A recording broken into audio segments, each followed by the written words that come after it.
السلام علیکم دوستوں، میرا نام ہے وقار اور آپ دیکھ رہے ہیں وقار ٹی وی۔ دوستوں، آپ سب نے ڈائناسور کے بارے میں تو ضرور سنا ہوگا۔ دوستوں، ڈائناسور ہماری دنیا میں کبھی رہنے والے انوکھے اور خطرناک جانور تھے، اور یہ کیا کھاتے پیتے تھے۔ یہ ڈائناسور آخر اس دنیا سے کیسے اور کب ختم ہوئے، اس ویڈیو میں آج میں آپ لوگوں کو ڈائناسور کی دنیا میں لے کے چلوں گا۔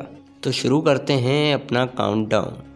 سبسکرائب کریں وقار ٹی وی اور بیل آئیکن کو پریس کریں تاکہ ہر آنے والی ویڈیو آپ سب سے پہلے دیکھ سکیں۔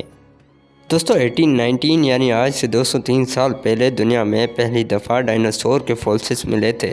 ایک شخص ولیم بٹلر کو ایک ڈائناسور کی ہڈیاں ملی تھی۔ اس وقت کسی کو پتہ نہیں تھا کہ یہ اتنی بڑی ہڈیاں آخر کس چیز کی ہیں۔ بعد میں ایک سائنٹسٹ رچرڈ ہوور نے ان کو ڈائناسور کا نام دیا۔ ڈائناسور کا مطلب ٹریبل لیزرڈ ہوتا ہے، یعنی خوفناک چھپکلی۔ دوستو، جس دور میں ڈائناسور زمین پر رہا کرتے تھے اس وقت موسم تھوڑا گرم ہوتا تھا۔ اس وقت زمین پر بڑے بڑے صحرا ہوا کرتے تھے اور اس دنیا میں ڈائناسورز مختلف قسم کے ہوتے تھے۔ اب تک 1500 طرح کے مختلف ڈائناسور دریافت ہو چکے ہیں۔ یہ زمین پر چلتے بھی تھے، ہوا میں اڑتے بھی تھے اور پانی میں تیرتے بھی تھے۔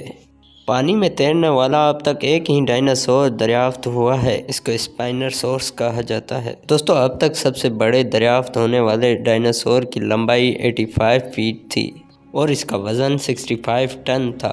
دوستو، پورا ممکن ہے کہ اس سے بھی بڑے ڈائناسور اس دنیا میں رہتے تھے۔ ڈائناسور زیادہ تر دریاؤں اور جھیلوں کے آس پاس جنگلات میں رہتے تھے، اور اگر بات ان کے کھانے کی جائے تو یہ زیادہ تر درختوں کے پتے وغیرہ کھاتے تھے، لیکن کچھ ڈائناسور ایسے تھے جو کچھو، چھپکلیاں اور انڈے بھی کھا جاتے تھے۔ یہ کچھ دن کے وقفے سے پانی پیا کرتے تھے، زیادہ تر کسی دریا سے پیا کرتے تھے۔ دوستو، اب سوال یہ پیدا ہوتا ہے کہ یہ ڈائناسورز اس دنیا سے ختم کیسے ہوئے۔ دوستو، اس کی پچھلی حقیقت تو صرف اللہ تعالیٰ ہی جانتا ہے، لیکن سائنٹسٹ کے پاس اس کا ایک ہی جواب ہے۔ ڈائناسور کو ختم کرنے کا ذمہ دار اسٹیرائڈ کو کہا جاتا ہے۔ اسٹیرائڈ پتھر کی طرح کے آبجیکٹ ہوتے ہیں۔ یہ اسٹیرائڈ سورج کے ارد گرد گھومتے رہتے ہیں۔ سائنٹسٹ کا ماننا ہے کہ ایسا ہی ایک اسٹیرائڈ زمین پر گر گیا تھا جس نے ڈائناسورز کو ختم کر دیا تھا۔ اس اسٹیرائڈ نے نہ صرف ڈائناسورز بلکہ زمین پر اس وقت رہنے والے 75% جانور بھی مارے تھے، اور یہ اسٹیرائڈ ماؤنٹ ایوریسٹ جتنا بڑا تھا۔ دوستو، سائنٹسٹ کا ماننا ہے کہ یہ اسٹیرائڈ زمین سے 72,000 کلومیٹر پر اور کی رفتار سے ٹکرایا تھا، اور اس اسٹیرائڈ کا وزن 2 خرب میٹرک ٹن تھا۔ دوستو، زمین پر آتے آتے فرکشن کی وجہ سے اس اسٹیرائڈ کو آگ بھی لگ گئی تھی، یعنی ایک آگ کا پہاڑ زمین کی طرف تیزی سے بڑھ رہا تھا۔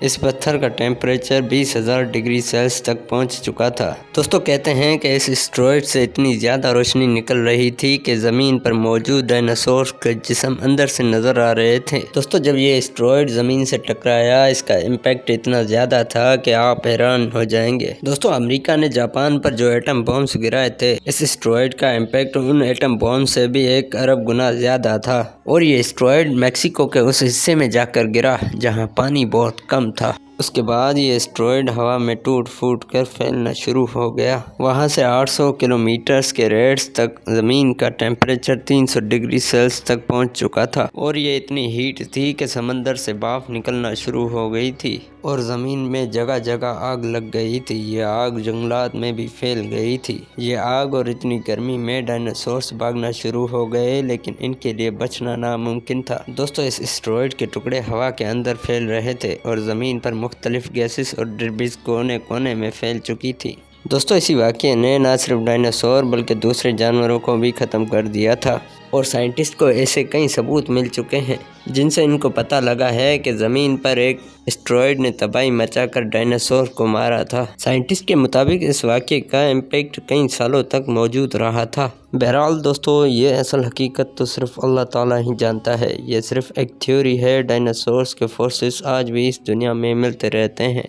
اچھا تو دوستو، آج کی یہ میری ویڈیو آپ لوگوں کو کیسی لگی کمنٹ سیکشن میں ضرور بتائیں۔ دوستو، ایسی انفارمیشن ویڈیوز دیکھنے کے لیے ہمارے یوٹیوب چینل کو لازمی سبسکرائب کریں۔ اچھا تو دوستو، ملتے ہیں اگلی ویڈیو کے ساتھ، تب تک اللہ حافظ۔